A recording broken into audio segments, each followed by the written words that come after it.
一般が人生ဆိုတာကလူဘဝကိုပြောတာ幸せな人生を送る幸せなပျော်ရွှင်ပွဲကောင်းတဲ့人生လူဘဝကို送るဖြတ်တန်းလိုက်ပါတယ်ဆိုတော့ပျော်ရွှင်စရာပေါ့နော်ဘဝကိုပျော်ရွှင်နဲ့ဖြတ်တန်းနေတယ်ဆိုတဲ့အဓိပ္ပာယ်ရပါတယ်အဲ့တော့幸せな人生を送るနောက်တစ်ကြောင်းက人生経験が豊富な人の話は面白い人生လူဘဝမှာ経験ဆိုတာက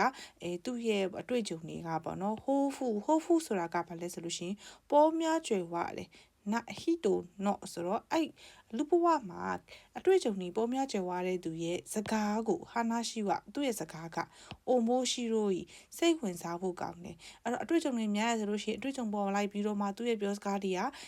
စိတ်ဝင်စားဖို့ကောင်းတယ်ကိုယ့်အတွက်လည်းပြင်ပြီးတော့ဘ ഹു တုတရတယ်ဆိုတဲ့အဓိပ္ပာယ်ပါအဲ့တော့လန်ကောတွေနဲ့ဆိုလို့ရှိရင်ဂျင်းဆဲအိုအိုခူရုလူဘဝကိုအိုခူရုဖြတ်တန်းသည်ဆိုတဲ့အဓိပ္ပာယ်ပါပေါင်းဆက်စကားလုံးခိုးဆဲကောတွေနဲ့ဆိုလို့ရှိရင်เนาะဂျင်းဆဲခေကန်ဆိုလို့ရှိရင်လူဘဝရဲ့အတွေ့အကြုံကိုပြောတယ်ဂျင်းဆဲဒီကန်ဆိုလို့ရှိရင်ကိုယ့်ရဲ့လူဘဝရဲ့ရှုထောင့်တွေသုံးသက်ချက်တွေကိုပြောတယ်ပေါ့နော်အဲ့တော့လူကြီးကသူနဲ့ဆက်နေတဲ့ဟာဆိုလို့ရှိရင်သူက is